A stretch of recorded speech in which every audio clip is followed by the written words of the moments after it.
What's up YouTube? It's me, Evan, back again with another video. Today we're going to be going over a video game collection, the Dreamcast.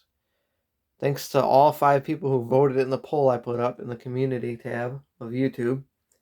This was number 1. So Dreamcast is one of my all-time favorite systems. Love it to death. First I'm going to go over the console itself, controllers and accessories. Then I'll go over the games library that I have. So smart thing about Dreamcast is they copied the N64 format of having 4 controllers, 4 people play at once. Made it so much fun taking it to people's houses, having people come over. So this is my original console I got. It has a modem right here, so you could play online. I couldn't figure out how to get it to work. This one I sent out to a modder back in the day. I mailed it away. I found his article, his ad in a video game magazine, because I needed Marvel vs. Capcom 2 when I heard it came out. I was playing in the arcades, but I heard it came out in Japan and ready for Dreamcast, so I ordered it from the magazine and also sent my console in to get modded. So it has a chip in here, so it plays all regions. If you open it up, I got a burnt disc in here that has every single NES game, the entire catalog. You can play it on Dreamcast.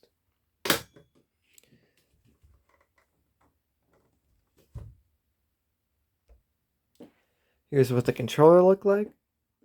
When I first seen this thing, I was disgusted.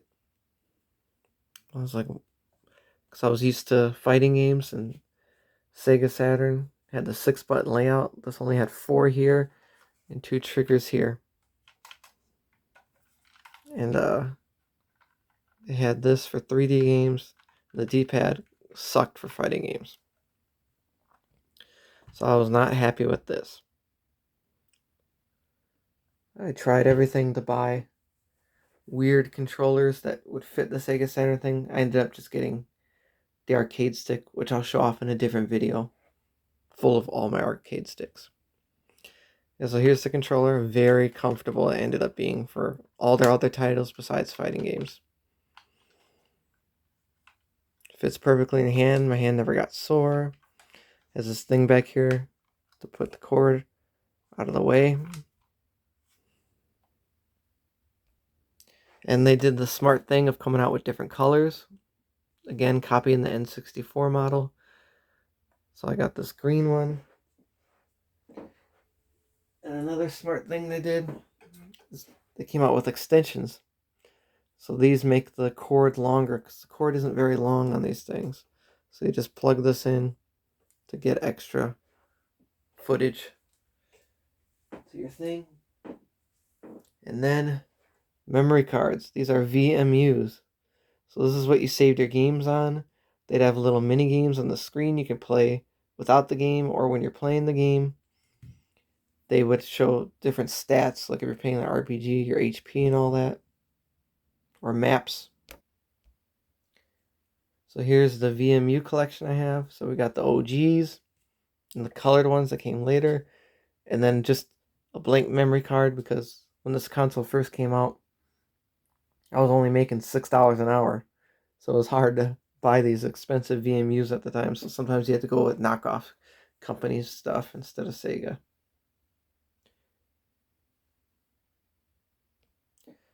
Another accessory for the Dreamcast is this is a cable to link 2 Dreamcasts together and then hook them up to 2 TVs. And if you're playing like Marvel vs. Capcom 2, like in the Japanese arcades, sometimes they'd have candy cabs where one person would sit on one side, one on the other. So you got your own screen while you're playing, and you could do that with this. In certain other games, I think possibly racing games too, you might be able to get your own screen instead of sharing a screen. Now this came with the console. It's to surf the web. Dreamcast web browser. This here is a must-have for their Sega Bass Fishing and Sega Marine Fishing video games. This thing was incredible. So it's a fishing rod. You cast it out. It's motion sensitive. It works. Then you wind it up and do all this. It works beautifully. I played this for hours and hours and hours. It works so well in those games. Next is these two games, which came with a weird peripheral, a microphone. You plug it into your controller in the VMU slot, and you talk to this little fish, and you raise it and make it do tricks or whatever. And this one was for online voice chat, so you could chat to your team members while playing this alien tank like game. So I mean, Dreamcast was really ahead of its time. All these different things they tried. Now onto the games. First, we'll start off with some sports titles. I'm not really into sports games, but Dreamcast had some great ones. Virtual Tennis and Virtual Tennis 2, which blew it out of the water. Both amazing games that I love to death. Next is NFL Blitz 2000. Amazing game, so much fun. Nice to drop the late hits and elbows and rock bottoms and all that. And then here's the two games that went with the fishing rod. This one was fun for its time, but this one blew it out of the water. The marine fishing one, whatever you caught, you could put into an aquarium and look at the fish, and it was amazing. This is a game I didn't get when it came out, but it kept getting rave reviews, so I decided to pick it up. I could only find it used with this weird case. So this one doesn't have the original case, but I do have the game and booklet. It's a weird puzzle-like game. This was a very fun game. Toy Commander, you play as toy airplanes, tanks, cars. The graphics were mind-blowing. So you drive around the living room or a house or a kitchen, fly around with a plane, do different missions. I mean, it was mind-blowing at the time. So much fun. Here's some of my driving game collection. I'm positive I have some more somewhere else. We'll find them later. But Crazy Taxi was a very fun arcade game. Crazy Taxi 2 was even better. And then Daytona USA, this game was really good and fun. And 18-wheeler was frustrating. Some of those missions were, what were they thinking? Just to eat your quarters, I guess. Now on to some shoot 'em ups. These are really fun. Guy Going 1 was okay. Guy Going 2 blew it out of the water. Gunbird 2 was so much fun. I mean, great graphics. Mars Matrix was pretty hard. You had to switch back and forth between light and dark to avoid hits and stuff like that. Add an extra layer to the gameplay. All great games. Another shooter I really liked, because I love crossovers, Cannon Spike. Had different characters from different Capcom games. It was an over-the-top shooter. Starring Cammy, basically. Really enjoyed it. Now on to my favorite genre, fighting games. And the reason why I bought the system. So, this is a 3D fighting game called Psychic Force 2012. It was an okay game, but the boss was so cheap, I never could beat him. I tried and tried and tried. Eventually gave up. Next up is some 3D fighting games from Capcom. We got Techromancer. You play as giant mechs. Awesome, fun game. It's kind of a sequel to Cyberbots on the Sega Saturn in the arcades.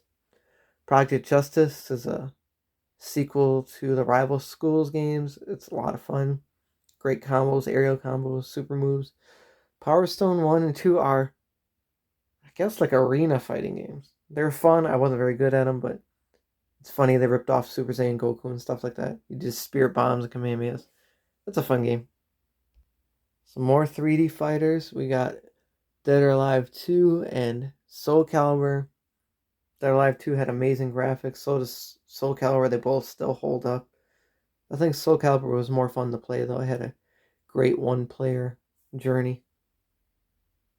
I wasn't very good at either of these, though. Plasm Sword is a 3D fighter in 2D, but 3D models. It was a sequel, I think, to... I can't remember the original name of the original game, but that was a lot of fun. JoJo's Bizarre Adventures 2D fighting game Capcom art style, anime style. I mean, I love the anime. I used to have it on VHS back in the day. So when I saw there was a fighting game of it, I had to get it. And then Vampire Savior. This is a Japanese import. It's like an amalgamation of all the versions together. You can play as from any game, any character, fight against each other. From the Vampire Saviors, Night Warriors, Darkstalkers series. And here goes the reason why I bought the Dreamcast. Because Sega Saturn fighting games were my favorite thing in the world, like the Capcom series versus. So when I heard that this game was not coming out for Sega Saturn, I was like, well, gotta get a Dreamcast. So I eventually got a Dreamcast, got the arcade stick, because I was obsessed with this game in the arcade. I ended up beating it with every character in the arcade to see their endings. That's what I like doing, play it through it, beating the boss, seeing the endings. So then had to get the home version. I can't explain it, but the Dreamcast version wasn't as good as the arcade version to me. But I still loved it, just not as much as the arcade. And then here's the reason I went and got my console modded. When I heard this was out in Japan, I had to get it. Ended up getting it and finding out I could not unlock all the characters because you had to take your VMU and controller to Japanese arcades and get the money to unlock them, or points to unlock the characters. You had to buy each character. So that was frustrating. I could only play with half the roster or a third of the roster. So then once this came out in America, I was able to unlock them all. I was, of course, playing in arcades as well at the time. And then we got a dream come true. SNK versus Capcom. I love Capcom fighting games. I love SNK fighting games. So when I heard this was a thing, the first game that was a fighting game that they came out with was actually for Neo Geo Pocket Color. So I had to go buy that first, and I was playing that on there. And then once they announced it for Dreamcast, I had to get these. This one only came out in Japan. This version, they added these two characters. And then this one is the pinnacle. I mean, one of the greatest fighting games of all time. It's in my top 5. Love it to death. Capcom vs. SNK 2 only came out in Japan for Dreamcast. Now on to some Street Fighters. Alpha 3 is my all-time favorite Street Fighter game, specifically this version. It had extra characters, had a great dynamic fighting mode where you fight 2-on-1, and a great world story. I mean, I just loved it to death. And you could like level up your characters like an RPG, make them stronger. Really cool game. Third Strike was okay. Double Impact was better. Or Third Strike was better, I think. I forgot which one is which, but yeah, this had the best graphics out of any Capcom fighting game, I think, at the time. Yeah, this one was really weird. They really got rid of the main cast and tried to put all new weirdo characters. So then they brought it back with all the characters, and it was much better. Next, we're on that SNK hype. So we got King of Fighters 99, King of Fighters Evolution, Fatal Fury Mark of the Wolves, and Last Blade 2. They're all stellar games. They're all so much fun. I love all of them. Great gameplay. Horrible graphics, but a lot of fun to play. Great characters. And then I got Guilty Gear X, made by Sammy. Greatest 2D graphics you could have. It was like playing anime. Absolutely incredible. I think it only came out in Japan. I think that's why I have the Japanese version. I'm not sure. If anyone knows my channel, they know I love Godzilla. Godzilla Generations only came out in Japan. So did this one. This one's kind of like a Godzilla simulator. You go and gotta destroy the cities in a certain amount of time. And then you eventually unlock 1998 Zilla, that disgusting Godzilla that America made. And you eventually unlock the scientist from the original Godzilla movie that created the destroyer, oxygen destroyer. It killed Godzilla. You unlock him. You get to destroy cities with him. It's a lot of fun. And then this one is an on-rail shooters. It was actually pretty cool. So you go around and fight different monsters. In this game, there's no fighting monsters, just destroying cities. So this was a nice change of pace. This was a fun game, Spawn, where you went around third person arena shooter, blowing each other up. This game blew my mind when it came out. You play as a giant robot. You run through the city. There's little people that actually had them in the game in cars. You would crush them just by running. You got guns and you fight other giant robots and stuff like that. It was an awesome, awesome game. I knew I'd find more racing games.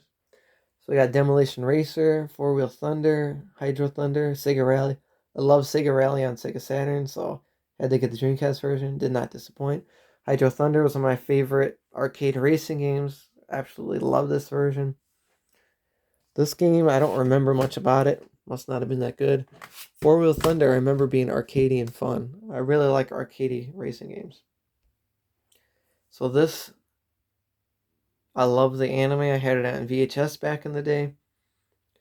So I had to have the game once I saw it on Dreamcast. Sword of the Berserk, Guts Rage. This is so cool. It follows the story of Guts going around trying to cure Casca of her, what I thought at the time was a disease. I didn't know once I saw the rest of the anime. I didn't have the full anime on DVD. The trauma that she had. Great graphics, great story, everything. Got some rhythm games here. Space Channel didn't really like it.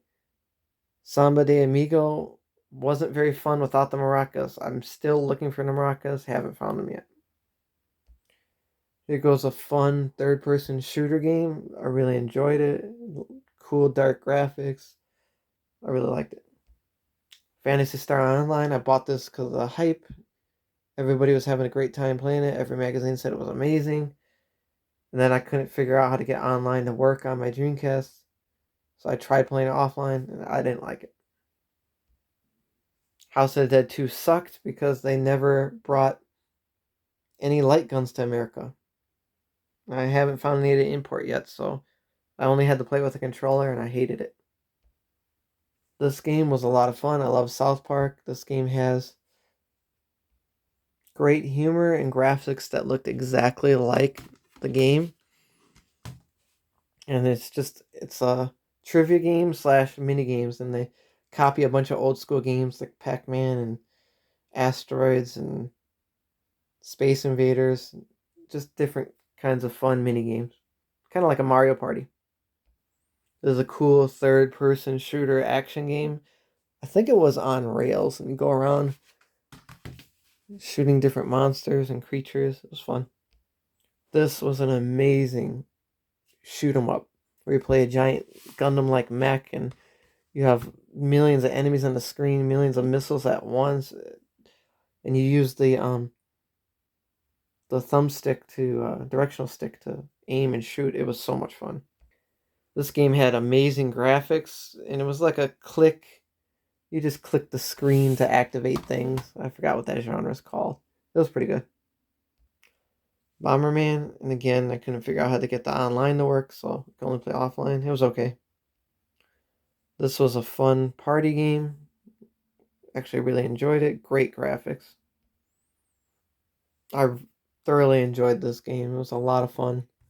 Huge Spider-Man fan. This was really cool. You could web up your hands, make your hands stronger. You could hang upside down and control the length that you could go up and down. Had a good story. Good graphics at the time. Really enjoyed it.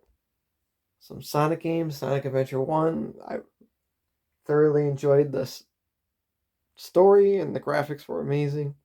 Lots of in-game bugs, but still really good game. Sonic Adventure 2 fixed the graphics and made them better, and fixed the gameplay even better. Story wasn't as good, but I got addicted to raising the chows in the Chow Garden and competing with those, so I put way more hours into Sonic Adventure 2. Sonic Shuffle's a ripoff of Mario Party, but not as good as Mario Party, but it was still fun to me. I'm a huge Sonic fan, so I enjoyed it. JRPG time, Skies of Arcadia, my all-time favorite RPG ever. I loved it to death. I already am obsessed with pirates, so being a sky pirate, depending on what you did in the game, you'd get monikers. The world would know you. You become famous or infamous, or you become known as a coward. Never happened to me, but happened to my friends.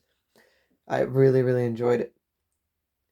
Grandia 2, another amazing RPG. I mean, this one had anime cutscenes, and the fighting mechanic was timing based, and you could see which enemy was going to fight when and attack. So you attack multiple enemies. I mean, the gameplay in that was astonishing. The story was okay. Not as good as Skies, but it's up there. This is the hardest game I've ever beat in my life. Echo the Dolphin. I always looked down on people who use strategy guides. I thought they were cheaters, and why would you do that? I played this game for hours and hours and hours, couldn't figure it out. Had to get a strategy guide. Even with the strategy guide, doing the things the strategy guide asked you to do to beat the game, it was so difficult. The controls were so bad. I think it's the controls' fault. But I ended up beating it thanks to the help of the strategy guide, and the game wasn't clear on where to go, what to do, who to talk to. That's right, you do talk to other creatures and sea creatures. I mean, I'm proud of myself for beating it, but damn, it was a difficult game. Amazing graphics, though, fun to look at. And a game that basically changed it all, Shenmue. Very, very huge world to live in, and you actually lived your life trying to find your father's murder, and you travel all over, different fights and mini games, and raise money and get a job. It was incredible. The graphics were mind-blowing. The story was good. It was so big and complicated, it had to be on 2 discs. And then all the things you earned and all your fighting skills that you earned, you could save to the memory card, and you're supposed to be able to still have those on your next game, Shenmue 2, but it didn't get released to America. Japan only, because Dreamcast died so quickly in America. So then I had to get Dreamcast 2 on Xbox, and it wasn't fun starting from scratch and not having all the stuff I had accumulated in this game. But this is a stellar game. Everyone on Earth should at least play this once. Now on to the discs. I do not keep the discs in the cases. I keep them in here because I used to travel different people's houses and taking places and play games. So you can see the difference between the Japanese discs and the American discs. I mean, the Japanese looked way cooler. Look at this. What was America thinking? Let's make the discs boring. Why not add some flavor to them? I mean, look at these. So plain, the American ones. And then the Japanese one. Look at that.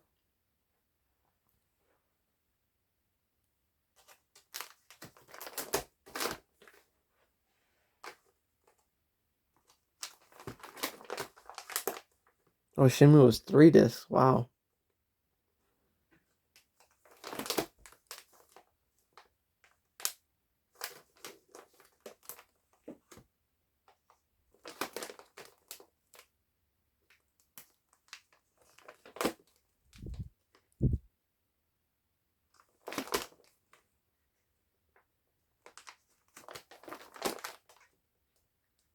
Berserk disc had a cool look to it.